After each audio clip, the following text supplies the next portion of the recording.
Shalom, selamat pagi Bapak Ibu Saudara-saudari serta anak-anak yang dikasihi Tuhan. Memulai hari ini saya mengajak kita semua untuk bersama-sama merenungkan firman Tuhan. Karena itu, mari berdoa meminta tuntunan Tuhan. Kita berdoa. Terpujilah namamu ya Tuhan, kami Yesus Kristus. Terima kasih untuk penyertaan-Mu, kami boleh ada hingga saat ini semua karena kasih-Mu. Sebelum kami melanjutkan hari ini, kami akan membaca serta merenungkan firman-Mu. Kami mohon tuntunan kuasa Roh Kudus Tuhan menyertai kami semua selaku pendengar. Biarlah kami boleh memahami setiap firman-Mu, terlebih boleh kami lakukan dalam perjalanan hidup yang Tuhan karuniakan bagi kami. Ampuni setiap salah dan dosa kami Tuhan. Dalam Kristus Yesus kami datang berdoa. Amin.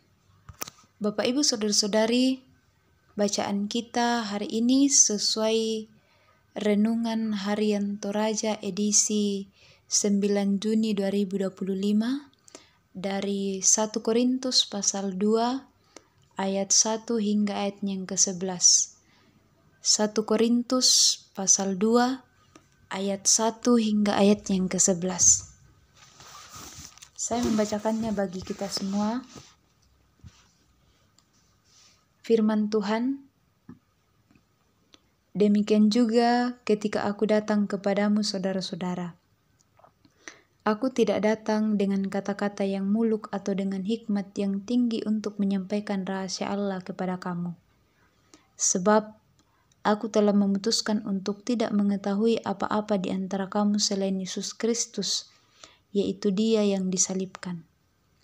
Aku juga telah datang kepadamu dalam kelemahan dan dengan sangat takut dan gentar. Baik perkataanku maupun pemberitaanku tidak kusampaikan dengan hikmat yang meyakinkan, tetapi dengan bukti kekuatan Roh, supaya iman kamu jangan bergantung pada hikmat manusia, tetapi pada kekuatan Allah. Sungguh pun demikian, kami memberitakan hikmat di kalangan mereka yang telah matang, yaitu hikmat yang bukan dari dunia ini, dan yang bukan dari penguasa-penguasa dunia ini, yaitu penguasa-penguasa yang akan ditiadakan. Tetapi yang kami beritakan ialah hikmat Allah yang tersembunyi dan rahasia, yang telah disediakan Allah bagi kemuliaan kita sebelum adanya zaman. Tidak ada dari penguasa dunia ini yang mengenal hikmat ini, sebab sekiranya mereka mengenalnya, mereka tidak menyalibkan Tuhan yang mulia. Tetapi seperti ada tertulis, apa yang tidak pernah dilihat oleh mata, dan tidak pernah didengar oleh telinga, dan yang tidak pernah timbul di dalam hati manusia, semua yang disediakan Allah untuk mereka yang mengasihi Dia. Kepada kita Allah telah menyatakannya oleh Roh, sebab Roh menyelidiki segala sesuatu, bahkan hal-hal yang tersembunyi dalam diri Allah. Siapa di antara manusia yang tahu apa yang terdapat di dalam diri manusia selain roh manusia sendiri yang ada di dalam dia?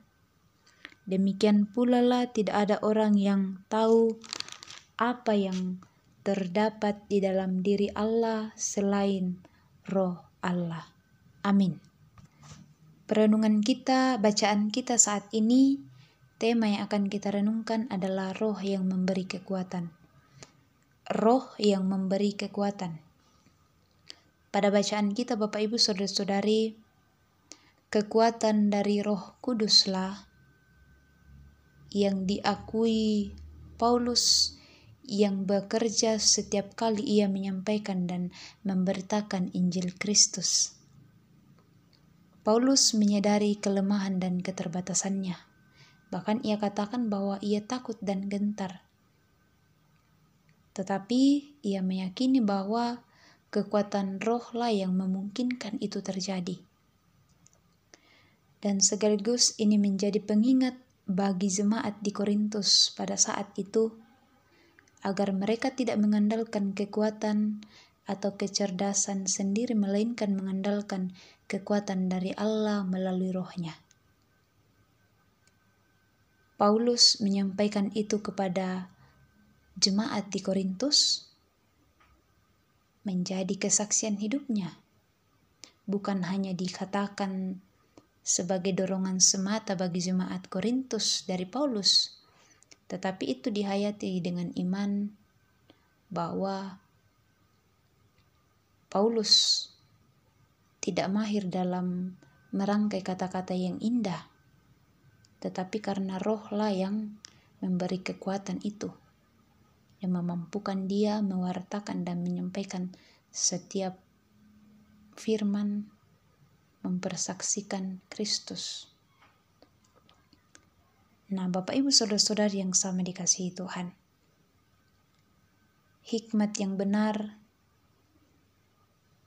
dalam ayat 9 bacaan kita dikatakan di situ, apa yang tidak pernah dilihat oleh mata, tidak pernah didengar oleh telinga, bahkan yang tidak pernah timbul dalam hati manusia, ternyata itulah yang disediakan oleh Allah untuk manusia yang mengasihi Dia.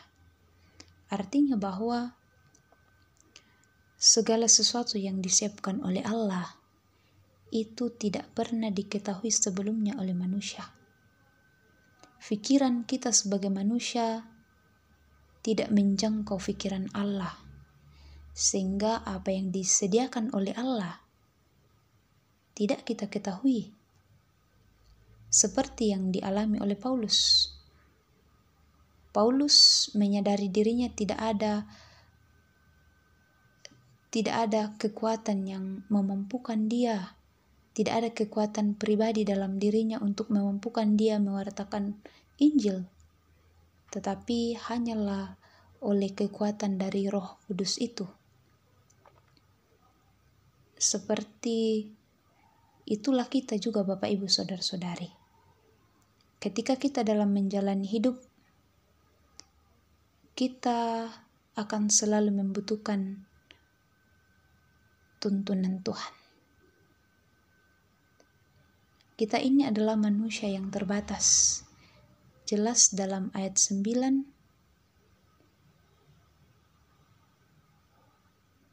tetapi kekuatan dan penyertaan Roh Kudus itu akan dinyatakan bagi orang-orang yang mengasihi dan percaya di dalam Kristus. Dalam hari-hari ke depan, Bapak Ibu Saudara-saudari, banyak hal yang akan kita temui.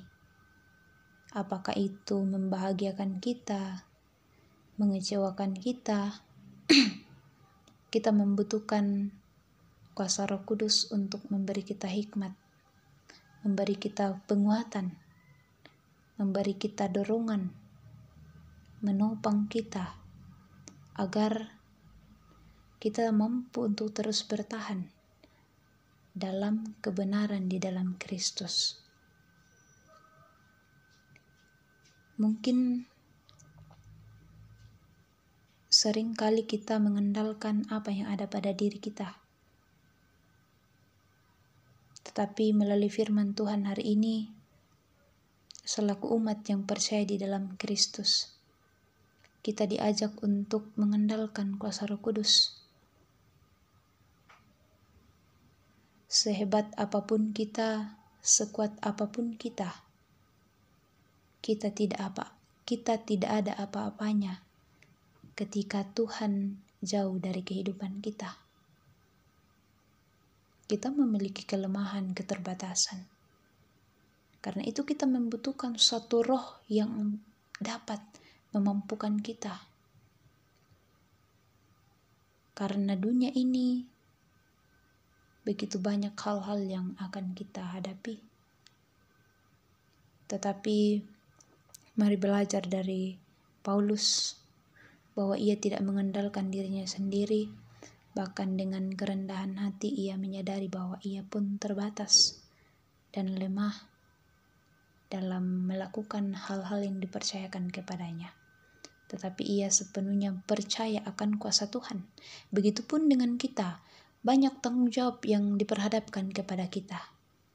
Mungkin secara manusiawi kita katakan bahwa kita tidak mampu. kita tidak kuat, kita tidak bisa, karena mungkin kita kurang berpengalaman, kita kurang dalam pengetahuan. Tetapi sebagai umat Tuhan, menolong kita untuk memahami bahwa apapun yang menjadi tanggung jawab kita, ketika kita melakukan dengan penuh kesetiaan dan terus mengandalkan kuasa Tuhan, maka kita akan mampu melakukannya sebesar apapun tanggung jawab itu. Ketika kita melibatkan kuasa Roh Kudus yang bekerja dalam diri kita, percaya kita akan mampu melakukannya. Karena itu, lakukanlah segala tugas dan tanggung jawab kita, percayalah bahwa Roh Kudus yang akan menolong dan memampukan kita semua. Amin. Bapak Ibu Saudara-saudari, mengamini firman Tuhan hari ini, mari berdoa. Kami datang mengucap syukur kepadamu melalui firman Tuhan hari ini, mengingatkan kami bahwa tanpa kuasa-Mu kami tidak ada apa-apanya. Karena itu kami mau berjalan dalam kuasa Roh Kudus-Mu. Kuatkan dan teguhkan kami untuk melanjutkan hidup. Apapun yang menjadi tugas pekerjaan tanggung jawab yang dipercayakan bagi kami mau berjalan dengan kekuatan dari Roh Kudus. Kami percaya dengan iman kami mampu melakukan semuanya, dan sekiranya melalui setiap pekerjaan kami mempermuliakan Tuhan sendiri. Berkati kami semua yang dalam pergumulan. Tuhan menolong kami, kuatkan dan teguhkan kami untuk terus menantikan kuasa dan lawatan dari Tuhan, menantikan pertolongan dari Tuhan semata. Kami percaya Tuhan yang terus bersama-sama dengan kami. Terpujilah Engkau Tuhan. Inilah doa kami yang kami bawa melalui anak Yesus Kristus, Tuhan dan Juru Selamat kami yang hidup. Amin. Bapak Ibu Saudara-saudari, selamat melanjutkan hari ini. Tuhan memberkati. Amin.